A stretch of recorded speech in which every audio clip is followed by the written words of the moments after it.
A scientist sits in his lab working on an experiment when the door suddenly opens and a tall, hard-nosed man enters. The scientist hastily stands up and salutes the general who oversees the scientist's entire program. The general dispenses with formalities and tells the scientist that he's being assigned to something new. Before the scientist can even ask what it is he'll be working on, the general gives a small wave of his hand and 2 soldiers appear in the doorway. They are each holding the side of a large metal box, and from the strained expression on their faces, it's clear that the box is very heavy. They set the box down on the scientist's heavy wooden desk with a loud thud before stepping away from it. The scientist looks over the bulky lead case that's been brought to him, no idea of what could be waiting inside. "Be very careful with this," the general says, before handing a folder full of papers to the scientist. The scientist, unsure of how to respond, moves his hand to salute the general, but he has already turned on his heel and started to exit the small lab, followed closely behind by the 2 soldiers. The scientist looks over the folder that was given to him. There's nothing on the cover, so he opens it and starts looking inside, skimming over the long, dry paragraphs that say nothing at all and seem to be included in every government report for some reason. Ah, there it is. Contents. 1 6.2 kilogram sphere of plutonium-239. Plutonium-239? He's been doing research in this Army-run research lab for some time and knows exactly what this is. A sphere of plutonium-239 can only be one thing: a core for a new atomic bomb. 2 were already dropped on the cities of Hiroshima and Nagasaki, and their never-before-seen power caused death and destruction on a truly horrendous level. But they had also helped to put an end to the Second World War, potentially saving the lives of thousands or even millions more. And no matter what moral questions he had about it, this was his job. And as an expert in physics and chemistry, his research would potentially help put a stop to fighting in the future. After all, no one would dare go to war when they knew their opponent had weapons that could cause devastation on this scale, right? The scientist pores over the typewritten records, reading each and every handwritten note in the margins. As he reads through them, he sees warnings about the experiments from the report's unnamed author. There are references to how slim the safety margins are when handling the material for testing. Since the core is intended to be used in a new nuclear weapon, it needs to be right on the edge of supercriticality, the point where fissile material undergoes a chain reaction that is key to nuclear detonations. The report then describes an experiment where the core was to be surrounded with bricks made of tungsten carbide that would act as a mirror of sorts, bouncing neutrons back at the core, which would knock loose other neutrons. The experiment was to be stopped before the core went supercritical, but when the scientist turns the page to view the results, he finds nothing. There's no more pages in the folder. The scientist had heard rumors about these types of experiments. Tickling the dragon's tail, they called it. But where were the rest of the reports? Was this really the last experiment that was done? He sees at the top of the page that this last experiment was performed over a year ago. Just then, the scientist notices someone walking by in the hall. It's the general. He runs out into the hallway, waving the report at him. "General! General!" The general stops and turns around, clearly annoyed at being intercepted while on the way from one important meeting to another. "General, what happened in the last experiment?" The general somehow looks even more annoyed by the question. "Don't worry about it," he barks back at the scientist. "His time on the project was finished. It's yours now." And with that, the general leaves the scientist standing in the hall with his incomplete file. Days pass, and the scientist receives additional orders on what types of experiments he should be carrying out. All of them are designed to guarantee that the core of plutonium will be suitable for use in a new weapon. For the latest test, he's performing an experiment not dissimilar to the last one described in the report, but instead of using tungsten carbide bricks to reflect neutrons back at the core and achieve criticality, a beryllium dome had been created, which is to be lowered down over the sphere of plutonium. As he lowers the dome, he knows that if it were to close completely, it would cause the core to go supercritical in an instant. In order to prevent this, he uses a screwdriver to prop up one side of the dome, allowing just enough neutrons to escape so that the core can maintain its stability. As he lowers the dome just a small amount more, he starts to hear something. It's a faint noise at first, but gradually grows more and more audible. Radioactivity produces no sound, so the scientist is confused, especially since it sounds like the noise is coming from inside the dome. But surely that's impossible. There were no processes happening within that should be creating any sort of noise. The scientist bends down and lifts up the edge of the dome ever so slightly more, just enough so that he can peek inside. As he does, the sound grows louder. He looks right into the core of plutonium-239 and sees something. There is movement on the sphere. He knows this is impossible, but he can see them with his own eyes, images dancing on the surface of the plutonium sphere. They were faces, unnatural faces, contorted and twisted in pain. He can see now that these are the source of the sound he was hearing, because the faces are screaming. The scientist jumps back, and the screwdriver slips away from the edge of the beryllium dome, allowing it to fall and completely cover the plutonium.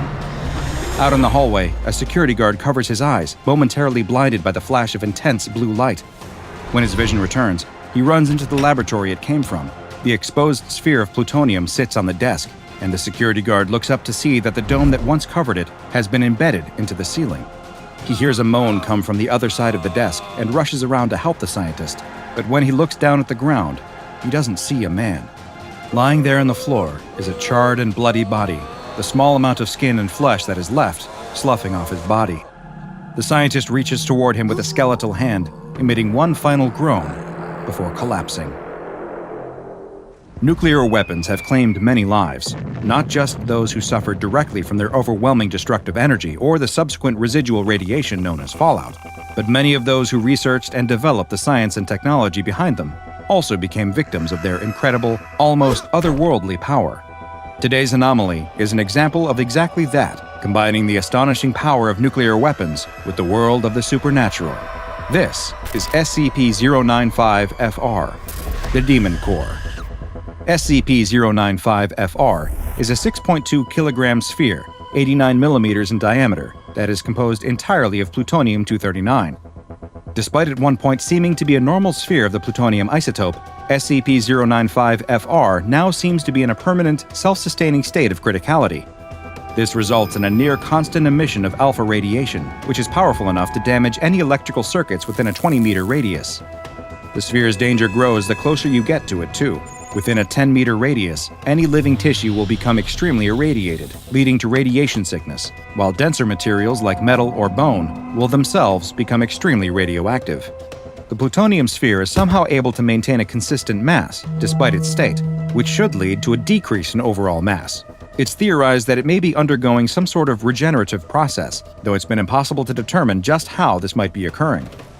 SCP-095-FR was recovered from the seafloor near Bikini Atoll, which was the site of a series of nuclear weapon tests by the United States government known as Operation Crossroad. These and later tests, including the Castle Bravo test, resulted in the island chain becoming extremely irradiated, and many of the island's residents soon showed signs of acute radiation syndrome, leading to much of the indigenous population being forced to relocate. Following the Operation Crossroad test, an anomalously high source of radiation was detected in the sea.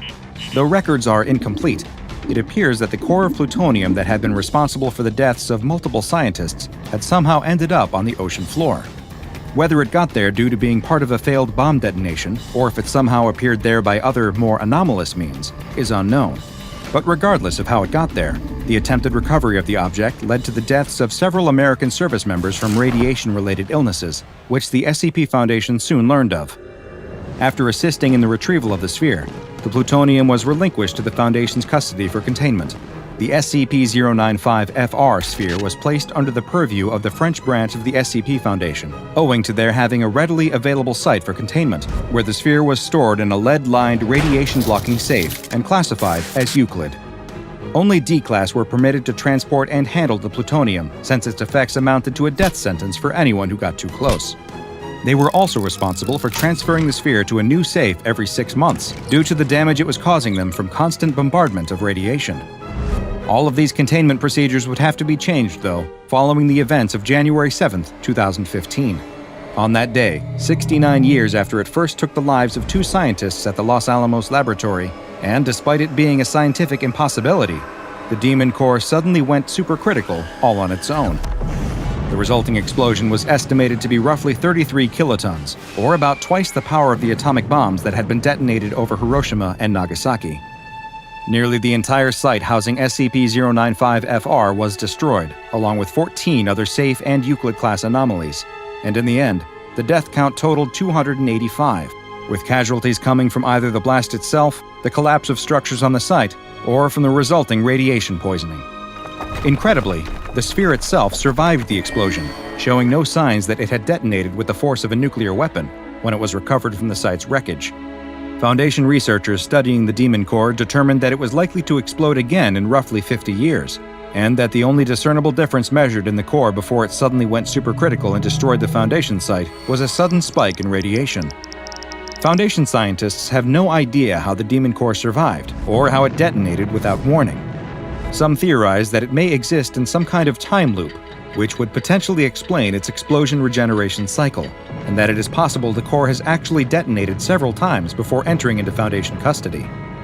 But perhaps the bigger question when it comes to the demon core and why it has become such a dangerous object is why. Is there something contained within this seemingly cursed sphere of plutonium? Is it a part of those who have been impacted by the quest to harness the power of atomic energy somehow contained within, now desperate to get out and unleash their anger on the world? Research continues, but due to the extreme danger that comes from working with the Anomaly, it's likely these questions will remain unanswered for some time. Following the destruction of the Foundation site, SCP-095-FR was reclassified to Keter and moved to an underground bunker designed to withstand an explosion equivalent to a standard atomic bomb, which it is hoped will be enough to contain the blast that is almost inevitably going to happen again. It's a sobering thought, even for those of us who work with and around anomalies on a daily basis, to be reminded of the incredible destructive power of nuclear weapons. Some of the most feared and deadly anomalies contained by the SCP Foundation pale in comparison to the carnage that we've inflicted on ourselves, and it's important to remember that sometimes the true demons are found inside of us.